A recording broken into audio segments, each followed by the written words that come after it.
독일 라인강 주요 물류 거점인 카우프입니다. 과거에 강을 오가는 선박들로부터 세금을 받던 팔츠그라펜슈타인 성 주변은 맨땅이 돼버렸습니다.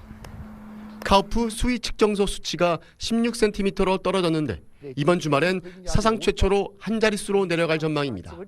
Kaup ist quasi ein Richtwert. Wenn Schiffe vom Niederrhein hier ins Gebirg fahren, so sagen wir die Mittelrheinstrecke, und weiter dann in den Oberrhein fahren. 현재 배가 다니는 물길 수심은 1.29m인데 더 말라가고 있어서 이번 주말이면 뱃길이 끊길 거란 경고가 나왔습니다. 이렇게 되면 스위스 알프스에서 발원해 독일을 거쳐 네덜란드까지 이어지는 라인강 뱃길이 둘로 쪼개지는 겁니다. 라인강을 따라 주요 생산시설이 있는 독일 산업계는 직격탄을 맞고 있습니다. 현재 일부 바지선은 평소 적재량의 20%만 싣고 운항 중입니다. 운임도 6월보다 2배나 올랐습니다.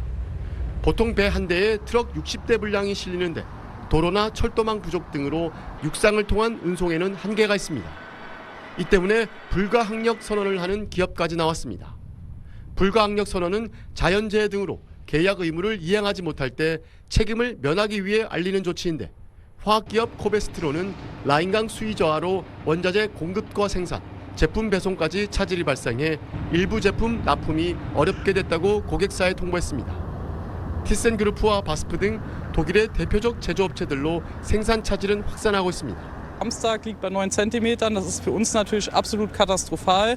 Wir kommen derzeit nicht mit Schiffen übers Wasser zu den Verarbeitern, aber wie gesagt nur dort, wo es möglich ist.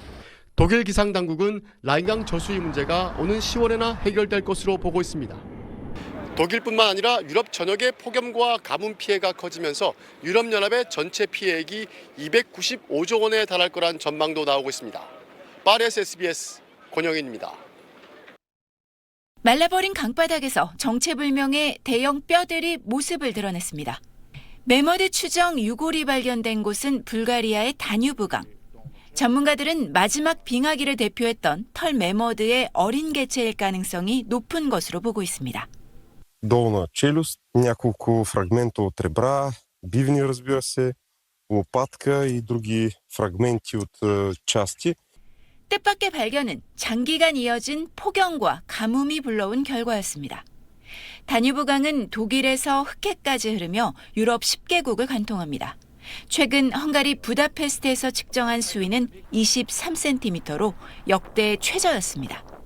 크로아티아에선 1937년 침몰한 화물선까지 수면 위로 모습을 드러냈습니다. Radi se o mađarskom zapravo teretnom brodu Fulton. On je prevozio tada u ono vrijeme 50 vagona ugljena za Novi Sad. 낮아진 수위는 산업 현장에도 영향을 미쳤습니다. 강물을 냉각수로 사용하는 헝가리 팍스 원전은 원자로 한 기의 가동을 중단했고 루마니아 체르나보다 원전도 일부 가동을 멈췄습니다. 유럽의 중요한 내륙수로인데 화물선도 오가지 못하고 있습니다. 불가리아 비딘 인근에선 수심 부족으로 유람선이 강바닥에 걸려 좌초하면서 관광객 186명이 대피했습니다. To meni izgleda na neku elementarnu nepogodu. Elementarna u smislu klimatske. 기록적인 폭염과 가뭄은 프랑스와 스페인에 이어 그리스와 튀르키예에서도 산불을 키우고 있습니다. 그리스에선 크레타 섬과 펠로폰네소스 지역에서 산불 진화에 나섰던 소방관 4명이 숨지는 등 인명피해도 잇따랐습니다. SBS 곽상은입니다. 파리입니다. 오늘은 가뭄 얘기를 해보겠습니다. 유럽은 지금 바짝바짝 말라가고 있습니다. 여기 파리도 제대로 된 비를 본 게 언제인지 기억이 안 날 정도입니다. 당장 쓸 물이 부족해서 농작물이 타들어가고 있습니다. 그리고 원자력 발전소에 필요한 냉각수가 없어서 발전소가 멈췄습니다. 그래서 유럽은 전기를 아낀다고 밤에 길거리 조명을 끄는 일까지 벌어졌습니다. 프랑스도 마찬가지인데 여기가 얼마나 심각한지 지난주에 한번 나가봤습니다.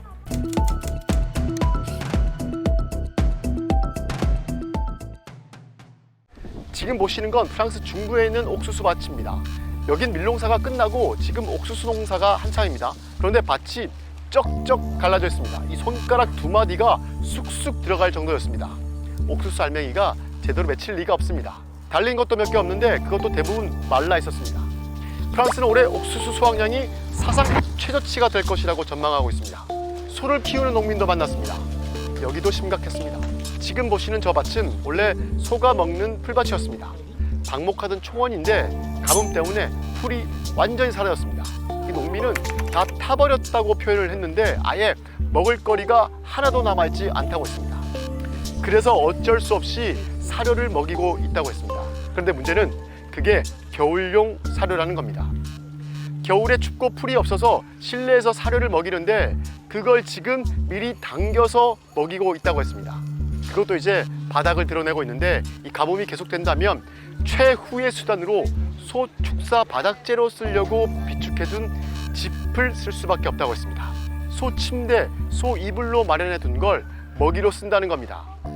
70-80% des éleveurs en France qui aujourd'hui se retrouvent avec un manque de fourrage énorme lié à cette herbe qui a disparu des pâturages et de création de réserves pour l'hiver.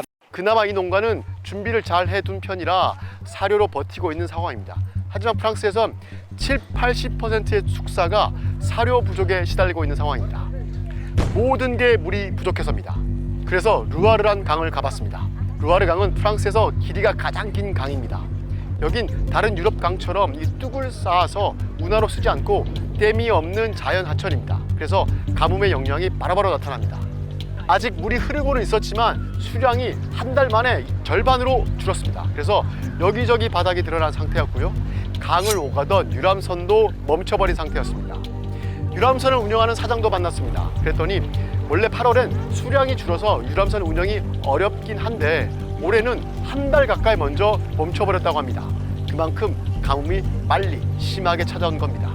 그리고 그 사장님은 수위가 이렇게 낮아진 건 처음이라고 이야기했습니다. Alors c'est vrai que cette année-là, c'est vraiment une année où il est impossible de naviguer et ça c'est vraiment exceptionnel, c'est vraiment l'année record. 원래 수심이 깊고 이 물살이 세서 수영이 금지된 곳도 가봤습니다. 제가 한참을 걸어 들어갔는데도 물이 무릎 아래에 있었습니다. 프랑스에는 강이 3,000개 좀 넘게 있습니다. 그런데 그 가운데 1,300개가 넘는 강이 물이 완전히 말랐거나 물길이 끊어져 버린 상태입니다. 이걸 건천화됐다고 하는데 43%의 강이 건천이 됐다고 프랑스 정부를 발표했습니다. 사정이 이렇다 보니까 이상이 걸렸습니다. 프랑스는 물이 부족할 때 물 관리를 3단계로 나눠서 관리를 하고 있습니다. 그 가운데 가장 심각한 위험 단계가 위기 단계인데 위기 단계로 지정이 되면 물 사용이 크게 제한됩니다. 식수, 위생, 의료용 등 아주 필수적인 물만 제외하고 농업용수까지도 사용이 제한됩니다. 프랑스는 우리 도하고 비슷한 단위가 영어로는 디파트먼트, 여기 말로는 데파르트멍이라고 부릅니다. 그런데 이 데파르트멍이 프랑스 본토에 96개가 있습니다. 그 96개 중에 67개 데파르트멍이 위기 경보가 내려졌습니다. 데파르트멍 전체가 다 지정된 건 아니고요. 이 도 안에서 어딘가가 위기 경보를 받은 게 67개가 된다는 겁니다. 그만큼 프랑스도 가뭄이 전역에 심각하게 퍼져 있다는 겁니다. 이게 또 그냥 물 부족으로만 끝나는 게 아닙니다. 그게 문제입니다. 프랑스 중부 지역 한 마을을 가봤더니 이 지자체에서는 주민 신고를 접수하고 있었는데요. 그 내용이 가뭄으로 인한 집 건물 균열 신고였습니다. Les réactions des habitants sont assez vives puisqu'ils envoient des courriers à la mairie. C'est qu'est-ce que je fais de ma maison qui est en train de se fissurer. 그게 가뭄하고 무슨 상관이 있냐 했더니 이 강 주변 늪지대 같은 데를 메워서 도시를 만든 곳에서는 집안이 안반이 아니라 진흙 같은 곳이어서 이 땅속이 심각한 가뭄으로 그 아래까지 메말라 버려서 땅이 수축이 돼 버렸다는 겁니다. 그게 집 균열까지 이어졌는데 그 마을은 시청 건물까지 심각하게 갈라져서 시청이 정부에 재난지역을 신청하고 있었습니다. 그런데 이 가뭄 영향 중에 가장 심각한 것 중 하나가 전력난입니다.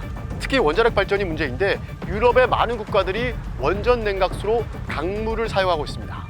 물이 없는 것도 문제지만 이 40도가 넘는 폭염이 계속되면서 강물이 데워진 것도 문제입니다.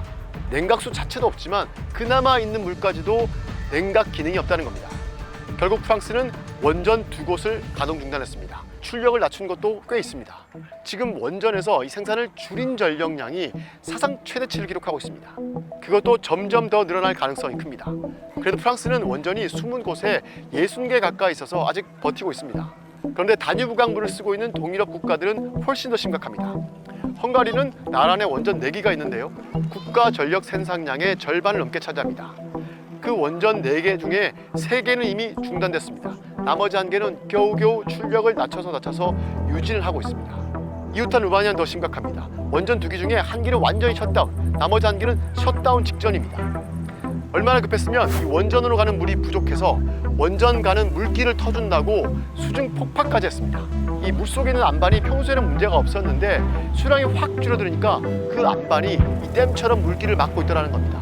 그래서 폭약 180kg이나 동원해서 깨버렸습니다. 이렇게 발전소를 제대로 못 돌리니까 공공시설 전기부터 줄이고 있습니다.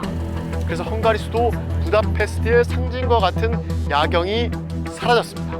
루마니아도 국가 비상사태를 선포하고 필수 조명을 빼고 다 껐습니다. 영국도 잉글랜드 지역은 절반이 가뭄 상태입니다. 올여름 강수량이 평년의 7%에 불과합니다.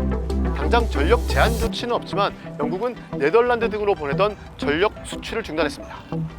문제는 사상 최악이라고 평가되는 올해 유럽의 폭염과 가뭄이 아직 끝나지 않았다는 겁니다. 이번 주 프랑스는 또 폭염이 몰려옵니다. 지금까지 폭염과 가뭄으로 유럽연합의 올해 GDP가 1%, 약 295조 원이 감소할 거란 전망이 나왔습니다. 가뜩이나 돈을 쓸 때는 많지만 돈이 들어올 때는 줄어들고 있는 유럽입니다. 이런 유럽에 설상가상으로 날씨까지도 도움이 안 되는 상황입니다.